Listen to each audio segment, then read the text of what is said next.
你哋嘅絲瓜又食錯咗啦！好似我咁樣做嘅絲瓜先係最好食嘅做法，又鮮又甜又簡單，完美演繹咗一錘原汁原味嘅對碰。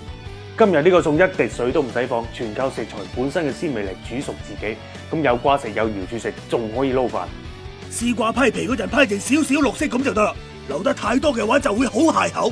仲有揀絲瓜你就揀呢種攞起身軟軟地嘅，咁樣呢啲絲瓜先會夠嫩啊！知道未啊，朋友？將佢切成細細地嘅滾刀塊，容易入味，容易熟。嗱，點解你嗰啲絲瓜平時煮出嚟會發黑呢？切開之後你攞去浸一浸鹽水，咁樣呢個問題就完美解決。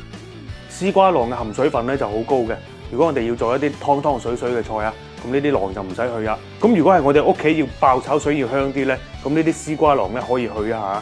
浸好嘅瑤柱就攞把刀壓一壓，唔使壓得太碎，方便佢出味就得啦。雖然話唔使加一滴水，但係呢啲浸好嘅瑤柱水係唔可以浪費嘅，一陣都要加埋入去。我哋依家慢火煸一煸啲瑤柱先，慢火將佢炒香炒乾水氣，炒到佢變變地色啦。我哋將佢撩埋一邊，放薑蒜落去，繼續用慢火炒，慢慢火炒，等料頭嘅香味慢慢釋放出嚟。蒜頭微微變色嘅時候，就可以將絲瓜放落去。